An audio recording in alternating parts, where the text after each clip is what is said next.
अस्सलाम वालेकुम स्टूडेंट्स, कैसे हैं सब? उम्मीद करता हूँ आप सब खैरियत से होंगे।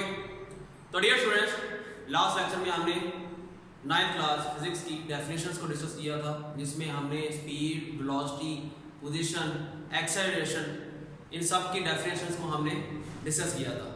आज जो हमारा टॉपिक है वो है इक्वेशंस ऑफ मोशन। तो डियर स्टूडेंट्स, ये बहुत ही इंपॉर्टेंट टॉपिक है और हर बार बोर्ड के लिहाज से ये as a long question board में आया होता है। इसका क्वेश्चन कुछ ऐसे आता है, explain first equation of motion by graphically method.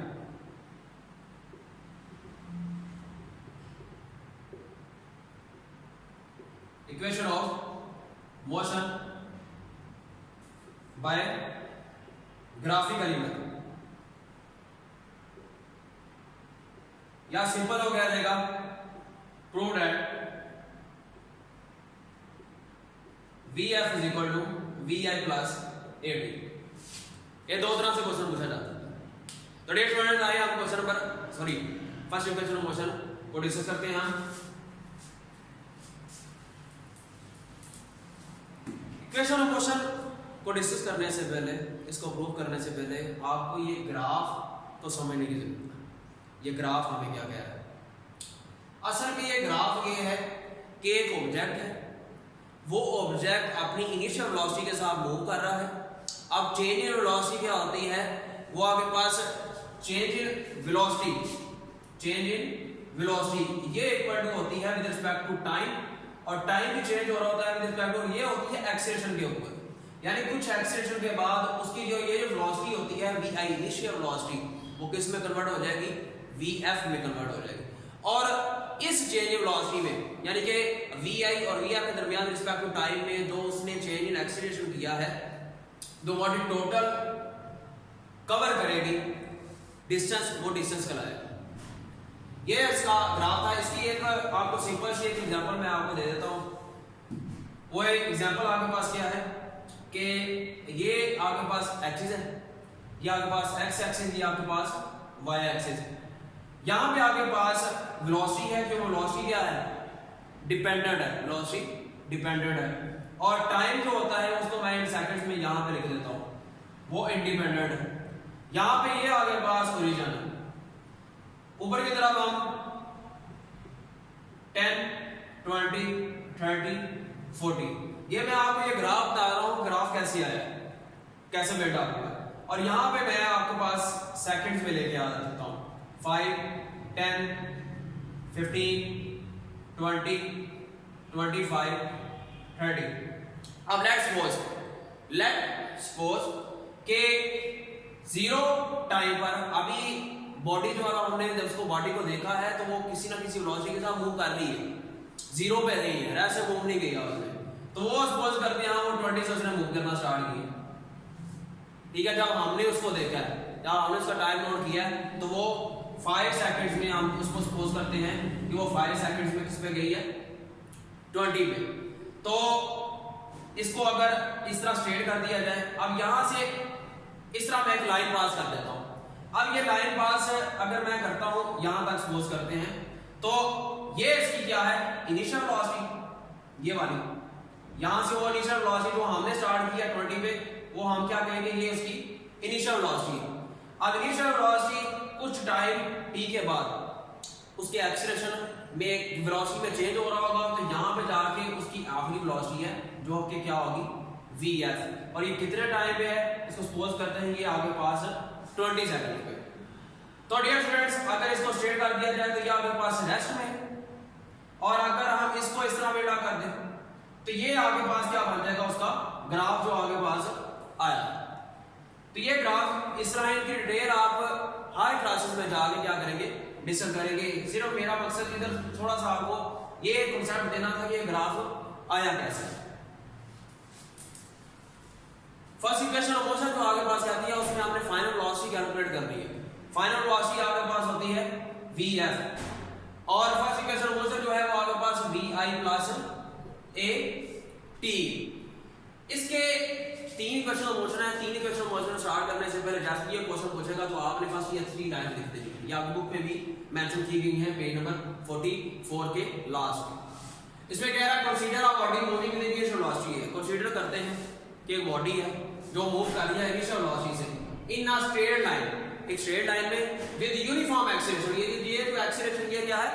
Uniform A, uniform acceleration A. Its velocity, जो ये वेलोसिटी वी आई थी, ये किस में कन्वर्ट होगी? वी एफ में कन्वर्ट होगी आफ्टर टाइम टी।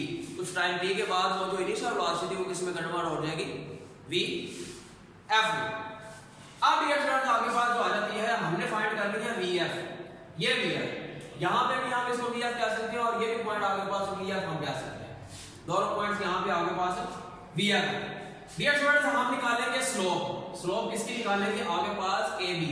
अब स्लोप क्या चीज होती है? स्लोप इंक्लाइंड लाइन होती है, इंक्लाइंड। ये आगे पास जिस तरह ये इंक्लाइंड, इस चीज की हम स्लोप फाइंड कर सकते हैं। तो ये चीज हम करेंगे। अगर मैं वो डायग्राम ऊपर वाले जो आपके पास ट्रायंगल है उसको जरा यहाँ पे रिप्लेस कर दूं आगे सामने, तो यहाँ पे आपके पास ए है, यहाँ पे आपके पास बी है और यहाँ पे सी है। इसकी हम क्या निकालेंगे? स्लोप। तो स्लोप का एक फार्मूला होता है, वो होता है परपेंडिकुलर ओवर बेस। ये स्लोप का फार्मूला होता है। तो हम इसका अगर स्लोप किसकी निकालेंगे? इंक्लाइंड लाइन कौन सी है? A B. तो इसकी ए बी की स्लोप अगर फाइंड की, स्लोप ऑफ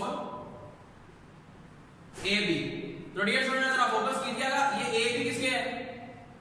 एक्सेलरेशन है। तो ये आपके पास क्या आ जाएगा? एक्सेलरेशन ए।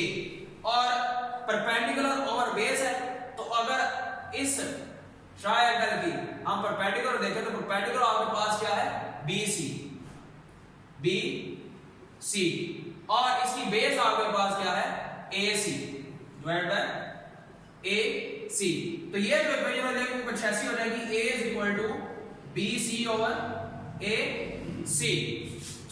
तो ये स्टूडेंट अगर हम ये बी सी फाइंड करना चाहें, अगर हमने क्या करना है? बी सी फाइंड करना है, तो बी सी को मैं कुछ इस तरह लिख सकता हूं। ये जो बी सी है ये कंप्लीट, ये वाला, ये जो अगर मैं ये आपके पास बी है और ये सी है, इस बी सी को हमने क्या करना है? फाइंड करना है। इसका हमें पता नहीं है, लेकिन यहां से लेकर यहां तक ये आपके पास बी डी है। इस बी डी का हमें क्या है? मालूम है। अगर इस पूरे में से इस सी डी को हम सब्ट्रैक्ट कर दें तो आपके पास इस बी सी की वैल्यू आ सकती है। तो इसको, इस बी सी को कैसे लिख सकते हैं फिर? B D minus C D divide by, ये आपके पास A C and O D दोनों सेम है, ये दोनों आपके पास क्या है? टाइम है। ये आपके पास ओ ए, तो ये आपके पास ये जो चीज है ए सी और ओ डी दोनों एक ही है, यानी कि ये भी टाइम है और ये भी क्या है? टाइम है। तो ये आपके पास ए सी भी आप कह सकते हैं, इसको आप ओ डी, आगे बुक ने मेंशन किया हुआ है, इसको आप ओ डी भी कह सकते हैं। ए सी भी इधर ठीक है, आगे बुक ने ओ डी मेंशन किया हुआ है। अब डियर स्टूडेंट्स, इसमें जो आपके पास इक्वेशन आ गई है वो कुछ ऐसी बन गई है, एक्सीलरेशन इक्वल आ गया है B D minus C D divide by O D. अब सिंपल हमने जो सिंबल्स हैं वो किसके इक्वल है? ये जो हमने हमारे पास आ गया, बी डी किसके इक्वल है, सी डी किसके इक्वल है, ओ डी किसके इक्वल है, ये उस ग्राफ से हमने देखे, इधर वैल्यूज जस्ट पुट करनी है। ये अगर जरा ग्राफ से अगर हम देखें, ये जो बी डी है कंप्लीट, ये बी डी किसके इक्वल है? जरा गौर कीजिएगा, ये कंप्लीट, ये टोटल क्या है? फाइनल वेलोसिटी के इक्वल है। तो बी डी आपके पास किसके इक्वल आ जाएगा? वी एफ के।